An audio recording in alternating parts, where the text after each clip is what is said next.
2시간 전에 마감한 트레이더가 생생하게 전하는 글로벌 마켓 리뷰 델타원입니다. 추석 명절 잘 보내셨는지요? 오늘 영상은 지난 27일이 한국 시장 마감과 연휴 동안이 해외 시장 흐름을 요약한 것입니다. 여러 가지 지표들도 있었고 또 이벤트도 있었지만 오늘까지 흐름을 한마디로 요약하면 분기 말 버티는 장세가 끝났다 라고 할 수 있겠습니다. 시장 어떻게 보고 있는지 포지션 대응 전략과 함께 이야기해봅니다. 먼저 27일까지 우리 시장 리뷰 갑니다. 우리 증시 27일 흐름은 그냥 일방적 하락 아니냐 하실 수 있는데요. 몇 가지 차이가 있습니다. 우선 27일 개장 초에 역대급 선물 거래량이 터졌죠. 사실상이 시가 저가 출발한 시장이 장중에 여러 차례 반등과 하락을 거듭했지만 장 후반에는 플러스 마감을 했어요. 아마 이 두 가지 마인드가 시장을 버티게 했던 것 같은데요. 첫 번째는 종합주가 지수 2400 중반에서는 그래도 롱마인드로 대응해야 되지 않겠느냐라는 것. 두 번째는 아무리 긴 연휴라 해도 뭐 별일 있겠느냐라는 마인드가 있었다라고 보고 있어요. 파생시장 참여자의 관점에서 시장 해석을 해보면 26일 화요일에 외국인이 대량 선물 매도가 들어오게 됩니다. 이날 외국인들은 선물 미결을 1만 계약을 늘리면서 1조 원이 선물 매도를 충전했는데 이때 증가한 미결제 약정이 사실상 하나도 빠져나가지 않은 상태이죠. 그리고 26일과 27일이 먼슬리 옵션 발행 현황을 살펴보면 콜 클래스에서는 델타 값이 제법 높은 옵션들 중심으로 미결이 크게 증가를 했어요. 반면 풋 클래스에서는 미결 증가가 별반 없었죠. 오히려 내가격이 된 옵션들은 부지런히 환매가 나오는 등 급락까지는 아니어도 최소한 급반등은 더욱 힘들다. 이런 것들이 시장에 반영되었다라고 보시면 되겠어요. 한편 우리 증시는 10월 4일 수요일에 재개장하죠. 달력일로는 무려 6일이라는 상당히 긴 기간이 리스크가 옵션 가격에 반영되어야 하는데요. 27일까지 글로벌 시장 흐름 또한 변동성이 상승 국면이었죠. 그래서 V코스피 지수도 저점에서 제법 올라온 상태였고 잔존일을 감안하면 옵션 가격이 제법 살이 쪄 있는 상태로 마감하게 됐어요. 즉 충격적인 급등이나 급락이 아니라면 웬만한 등락으로는 옵션 매수로는 이 해칭이 되지 않는 그런 뚱뚱한 상태의 프리미엄으로 시장이 마감했다라고 할 수 있겠습니다. 또 달리 얘기하면 10월 4일 수요일에 우리 시장이 재개장하게 되면 개장 위치가 어디가 됐던 옵션 프리미엄은 일단은 미친 듯이 쪼그라들 가능성이 높다라는 거예요. 현물 관점에서 이야기하면 처음에 상승이 나온다 하더라도 도루묵될 가능성이 높고 하락이 나온다 하더라도 다 말려 올라갈 가능성도 높다라는 것인데요. 자, 그런데 여기서 변수가 있습니다. 제가 서두에서 9월 말일까지 글로벌 마켓 흐름을 분기 말 버티는 장세라고 정리했었죠. 해외 시장 흐름을 보면 홍콩 시장은 9월 마지막 날이 선물옵션 만기였어요. 그걸 종가를 억지로 다 땡겨서 마감시켰고요. 유럽이나 미국이나 또 나름 잘 버텨서 마감을 했죠. 그런데 10월 2일 일본 시장은 개장 후 니케이 선물을 30분 동안 2% 가까이 당겨놓고 이후에 한 번도 반등다운 반등 없이 다 밀어버렸어요. 또 유럽도 마찬가지예요. 그동안 계속해서 매수가 유입되던 나스닥도 외견상으로는 오늘밤에 어제 새벽에, 아니 어제 밤이죠. 그 졸지가 워낙 잘 나왔다라고 밀었다고 하는데 그 전부터 누가 트리거만 당기면 와르르 무너질 수 있는 상황이었어요. 해외 시장은 뭐 이따가 다 자세히 설명하기로 하고 여하튼 우리 시장은 해외 시장이 9월까지는 버텼다가 10월 이후로 도루묵이 된 것을 반영해야 돼요. 그래서 최소한 10월 4일 수요일만큼은 콜옵션 매수는 웬만하면 쳐다보지 않는 게 좋겠습니다. 그리고 오히려 풋옵션의 시세를 얼마를 줄 것인지에 집중하면 될 것 같은데요. 이 옵션 미결 현황을 보면 이번 주 중으로 2400포인트에 대한 지지를 확인하러 갈 것 같아요. 물론 2400포인트를 하루 만에 다 깨거나 그러진 않겠지만 어쨌든 이렇게 되려면 풋옵션 내가격의 환매가 며칠 동안 더 꾸준히 나와줘야 됩니다. 그동안에는 콜 클래스에서 델타 값이 높은 옵션이 미결이 증가했죠. 즉 위쪽만 열심히 막아놓고 급등은 안 된다 이런 것만 있었지만 하락에 대해서는 그렇게까지 뭐 크게 방어한 것 같지는 않아요. 그래서 지금은 갭 다운이 예상되는 상황이죠. 여기서 계속 지수가 내려가려고 그러면 일단은 행사가 320까지는 콜옵션 미결이 계속 증가해야 돼요. 그래서 올라올 때마다 콜옵션 매도 관점을 갖되 풋옵션은 변동성을 살렸다가 줄였다가 반복할 가능성이 있거든요. 그래서 풋옵션 매수로는 길게 이익을 내기 어렵다고 보고 가급적이면 저는 풋 클래스에서는 손을 대지 않는 게 좋겠다 이렇게 보고 있습니다. 그러나 전반적인 시장 흐름 분위기는 320까지 즉 종합주가 지수 2400포인트 초반은 웬만해서 다 확인하겠다. 심지어는 약간의 언더슈팅도 준비를 해야 되겠다. 이렇게 보고 있습니다. 이제 유럽 세션 넘어갈게요.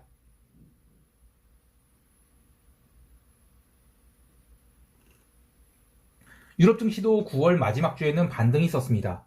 그 독일 닥스 선물은 15,600선을 회복한 듯 했는데 10월 첫 거래일에 장대 음봉을 맞았죠. 그리고 오늘도 음봉을 맞으면서 9월이 저가를 깨고 내려갔어요. 시장 하락이 주된 원인은 뭐 장기금리 상승, 경제 성장 둔화, 중국에 대한 우려 뭐 이런 블라블라 얘기를 하는데 트레이더의 관점에서는 아직까지는 적극적인 매도가 나온 건 아니라고 봐요. 그냥 9월 마지막 주에 담긴 것들을 정리하는 과정으로 보고 있는데요. 유럽과 미국 모두 변동성이 지금 20포인트 코앞에 다가왔죠. 그래서 일시적인 20포인트 돌파는 충분히 나올 수 있다고 봐요. 근데 여기서는 변동성이 한 번 정도 터지는 것으로 족하고 계속 뭐 변동성이 터지는 것으로 보기는 좀 어려울 것 같아요. 특히 금리 상승에 대해서 계속 걱정들 하고 계신데 저는 조금 다른 관점을 갖고 있습니다. 우선 지금의 금리 상승은 단기물이 아닌 장기물 중심으로 나타나고 있어요. 차트를 보면서 설명드릴게요. 자, 이것은 보면서 얘기하지. 잡고 있나요? 오케이. 이것은 2년, 10년 미국 국채 그 스프레드 차트인데요. 작년 여름 그 22년이죠. 작년 여름에 이제 역전이 됐어요. 이 장단기 금리 차가 역전이 되면서 이 올해 3월 SBB 사태 때 그때 한번 마이너스 110bp 찍었죠. 그리고 좀 반등 나왔다가 또 여름에 그 110bp 찍었어요. 그리고 나서는 이 9월 중순부터는 굉장히 빠르게 시장이 정상화가 되는 거예요. 장단기 금리 역전이 정상화되는 겁니다. 물론 여전히 장단기 금리 차는 역전 상태지만 이제는 한 35bp만 올라가면 회복됐죠. 자, 그런데 시장에서 뭐라고 했었나요? 작년 여름에 그 장단기 금리 차가 역전이 됐으니까 리세션 온다 난리부스를 쳤죠. 하지만 증시는 그 이후로 무너지지는 않았어요. 오히려 뭐 영국 국제 사태라든지 펜션 펀드 그 사태, 또 SBB 사태라든지 그런 외적인 요소들이 있었죠. 그래서 지금이 장기 금리 급등은 이 각도가 좀 가파라서 그런 것이지 2021년 이후에 있었던 그 강력한 장단기 금리 역전 베팅 요것들이 지금 청산되는 과정이라 이 정도로만 봐요. 그래서 이러한 흐름들이 뭐 은행주들 이러한 흐름들로 인해서 은행주들이 그 CDS 프리미엄이 뭐 상승하고 하이힐드 채권 망가지고 뭐 이런 거는 있을 수 있지만 아직은 시장이 뭐 파괴적인 하락을 하는 과정이다 이렇게 보지는 않고 있습니다. 실제로 이것은 요거거든요. 이 JP모건 5년물 그 CDS 스프레드 CDS 프리미엄이에요. 이건 뭐 오른 게 있나요? 이게 SBB 사태인데 100bp거든요. 지금 69밖에 안 올랐어요. 이거 오른 것도 아니죠. 또 이건 골드만삭스 황금 양말이에요. 이것도 마찬가지로 SBB 사태에 120bp 오르지도 않았어요. 다만 이젠 그 하이힐드 ETF 요게 아마 하이힐드인데 요게 좀 망가지고 있죠. 지금 빠르게 망가지고 있는데 이거는 그동안에 하이힐드가 좀 과도하게 거품이 껴 있었어요. 사실 그 2년물 국채가 5%를 찍고 앉아 있는데 하이힐드가 이렇게 버티고 있다는 것 자체가 조금 고평가된 거 있었죠. 오버 액션이었죠. 그래서 이게 좀 빠르게 내려오고 있다. 이 정도로만 보는 것이지 하이힐드가 완전히 망가지고 있다. 이렇게 보지는 않고 있습니다. 자, 그러나저나 한국 투자자분들이 지금 TMF 오지게 매수하고 계시죠.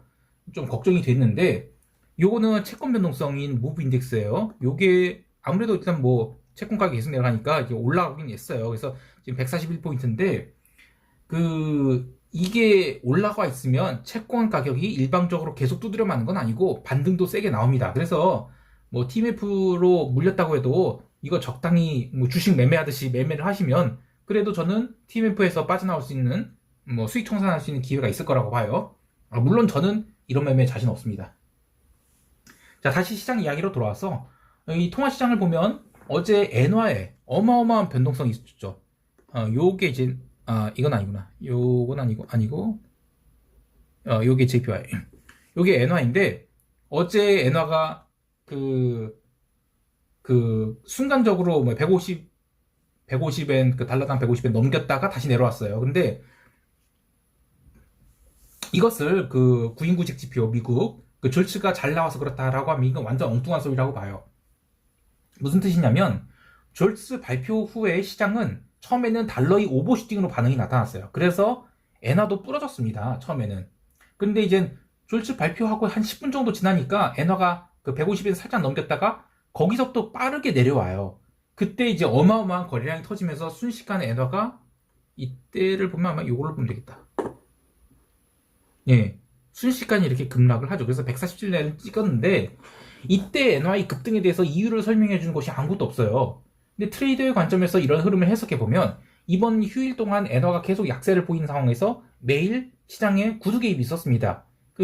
일본 재무부의 칸다 마사토가 뭐 미국 측과 긴밀한 접촉을 유지하고 있다 이런 얘기도 했었고 또 스즈키 주니치 재무장관은 변동성을 통해서 개입 여부를 판단할 것이다 이런 얘기를 했어요. 그래서 환율 변동에 대해서 계속 자기가 모니터링하고 있다는 이른바 구두 개입을 한 거예요. 그래서 150엔대 도달하니까 포지션이 급격한 언와인드가 일어났다라고 보고 있어요. 특히 이번 주는 달러엔 옵션 만기주죠. 지금 만기 4거래일 남아났는데 이 작은 트리거라도 콜가마가 폭등할 수 있는 상황이에요. 그래서 이런 사태가 일어났다고 봐요. 어쨌든 트레이더 입장에서 보면 이 150엔에서 한 차례 개입이 있었다. 이 구두 개입이 뭐든 간에 이런 거는 좀 신경 써서 볼 일이 되겠습니다. 왜냐면 이 달러가 만약에 꺾인다라고 하면 그 다음에 통화 강세가 나타날 최우선순위는 저는 엔화라고 생각을 해요. 이거 아마 저 말고도 다들 공감할 거라고 생각을 해요. 왜냐면 일단 그건 나중에 얘기하고 이번 주에 지금 만기주거든요. 통화 옵션. 그래서 엔화 강세를 계속 밀어붙이긴 좀 어렵겠지만 그 통화 옵션 만기 끝나면 다음 주에는 저는 엔화 강세가 나타난다. 그럼 그때는 진짜 이 150엔이 중간 고점이 될 수 있다고 봐요. 그러니까 바닥이죠. 엔화 입장에서는. 왜냐면 이거 5년치로 보면 여기에요. 그래서 뭐 시장 참여자들 입장에서는 뭐 155엔 여기는 진짜 꼭지다. 이렇게 얘기하시는 분들도 굉장히 많거든요. 근데 이거는 이번 주는 안 나올 것 같고 어쨌든 이번은 옵션 만기가 좀 지나야 된다. 그렇게 보고 있습니다. 그리고 나머지 통화도 간단히 살펴보면 저는 멕시코 페소화 이거 굉장히 중요하게 보거든요. 제가 왜 이게 멕시코 페소화를 얘기하냐면 이게 이제 이머징 통화의 대장주예요.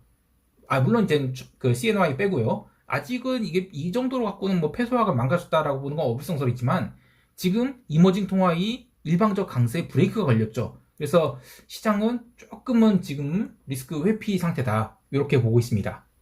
그 외에도 할 이야기가 많은데 시황이 너무 길어지죠. 그래서 이후의 시황에서 또 이야기하도록 하고 바로 미국 세션 갈게요.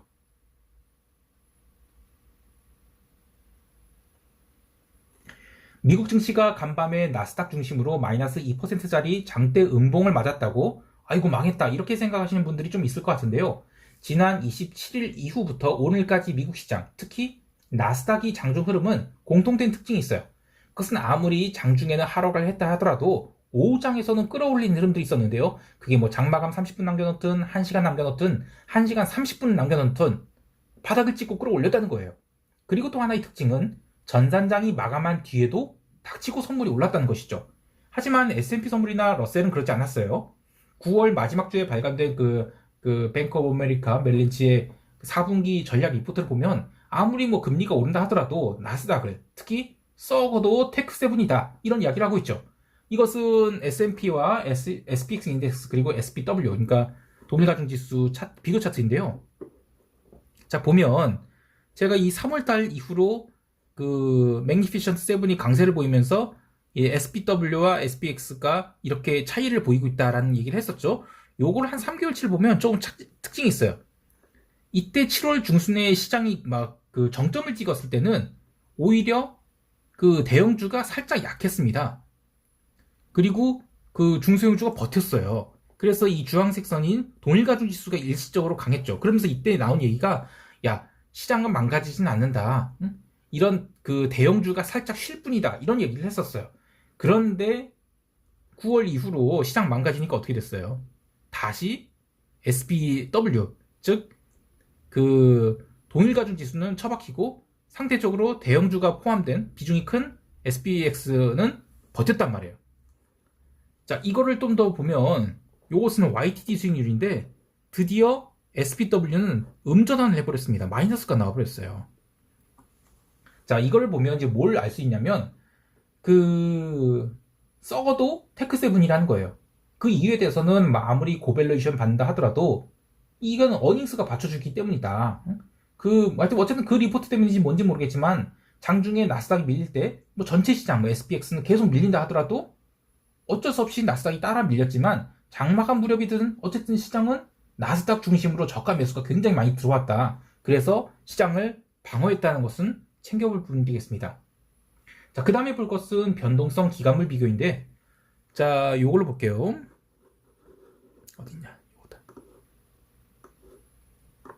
자, 이것은 1일 하루짜리 변동성이고, 지금 16.76이죠. 자, 그리고 이거는 19.90, 9일짜리는 19.90이고, 28일짜리는 19.78이에요.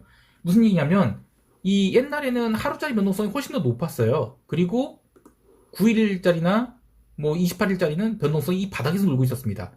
그런데 9월 중순 이후로 장기 변동성이 빠르게 올라오고 있어요. 그래서 이런 걸 보면 그 시장이 점점 그 중기와 장기 변동성이 오른다는 것은 진짜 시장에 리스크가 있다. 이렇게 봐야 되는 것이거든요.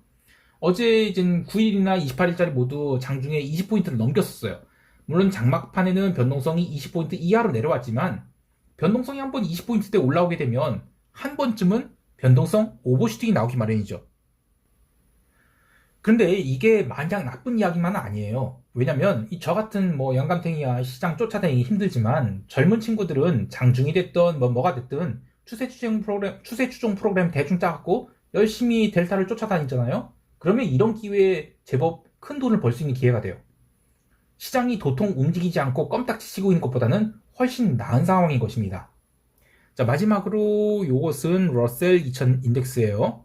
자, 이것으로 볼 수 있는 가장 큰 것은 자, 여기에 YTD예요. 연중 시작 가격인데 이 자리를 어제 일자로서 수익률이 음전환을 했습니다.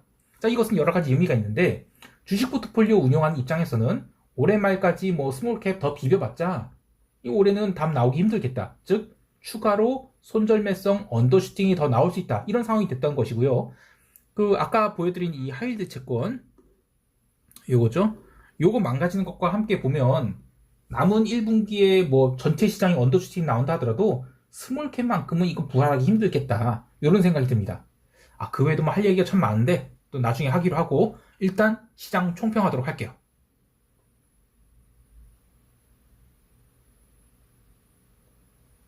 우선 우리 시장은 바닥 찾기가 시작될 것 같은데요. 초반 갭다운이 1% 이내로 나온다고 해서 뭐 우리 시장 강하니까 콜 매수하자. 이런 생각은 전 위험하다고 보고 있어요. 물론 마이너스 2% 갭다운 나온다. 이러면 좀 다르겠어요. 근데 어쨌든 그러지 않는 이상은 반등 시 콜 매도를 쌓거나 최소한 콜 매수는 좀 하지 않는 게 좋을 것 같아요.